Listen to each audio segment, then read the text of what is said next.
time now to answer some of your business questions. Jennifer and Scott are with us once again. The first question is about running out of room for your business.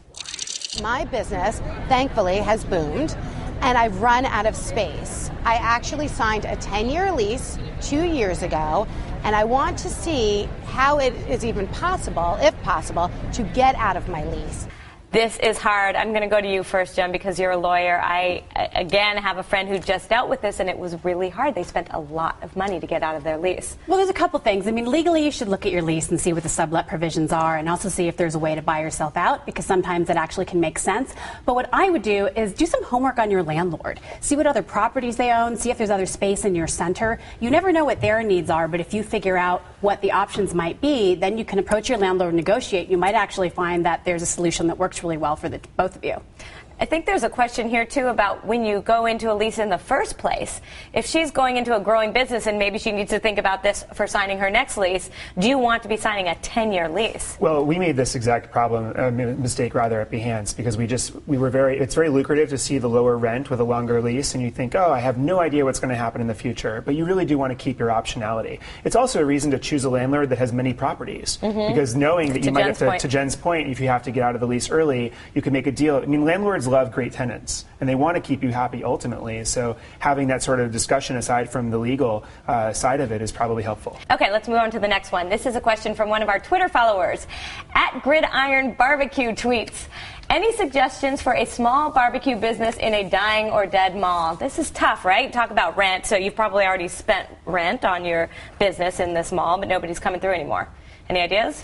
Well, I mean, I would say take the barbecue to the people. I mean, bringing your product or service to people, that have the need. I mean, whether it's a fairgrounds or whether it's other highly trafficked areas is a great way of getting the brand in front of people, innovating your business model, having home delivery and other sorts of options, and using some of these new companies out there like Groupon and others that really are a great way to get people to discover your business and discover your food and keep patronizing you. Right, and then you can create your own loyalty program. So maybe they're not going to be coming through the mall, but as you were saying, innovate, do something so maybe you go to them after you've hooked them. Exactly. I mean, spring is around the corner. Everyone's going to start going outside and thinking about barbecues. Come up with user contests or cookouts or ways for people to contribute some of their content. Maybe have, best barbecue. Deep fried turkeys always do well. I have to tell you where I come from. Any barbecue store that's deep frying turkeys in the month of November is an instant magnet for traffic. I'm sure there's a number of things that this entrepreneur can come up with. And social media. I mean, obviously it goes without saying, but all the location-centric social media applications out there are a great way of making sure that everyone's friends know that you're there buying great barbecue. So that's leverage true. that. Get people to start checking in when they get to your store. So right. Okay, let's move on to the next one. This is an email from Paul who writes, I'm running a business that everybody thinks is a timely and wonderful idea. I'm getting publicity left and right from news organizations, and my site is bombarded every time I'm covered on TV. The problem is nobody's signing up for my service despite the offer of 1 month free. What should I be doing differently? This is interesting, right? Most people have a service out there and they're dying to get media. This guy's getting media, but the service isn't resonating. I'd like to see his site analytics. Has he taken a look at where people are spending time on his site?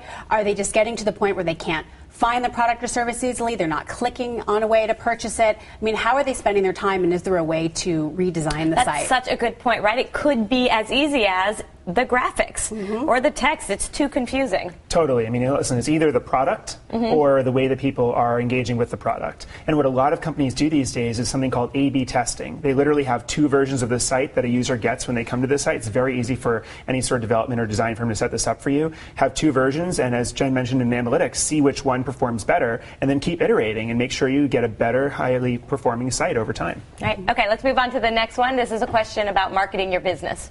I'm very interested in running an online promotion, but I know there are legal considerations that are dependent on the state you're in, and I would love some advice on what contest rules I should publish and be aware of as I run the promotion.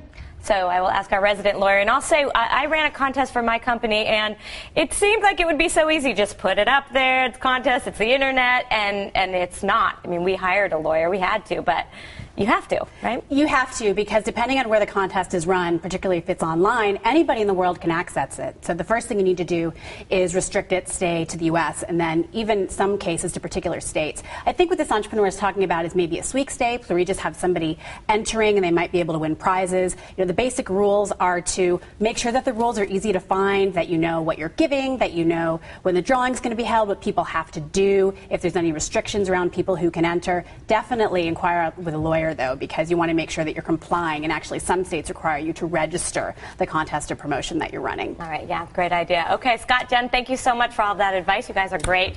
And if any of you out there have a question for our experts, all you have to do is go to our website. The address is openforum.com/yourbusiness. There, just hit the Ask the Show link to submit a question for our panel. Again, the website is openforum.com/yourbusiness, or you can email us your questions and your comments. The address is yourbusiness@msnbc.com.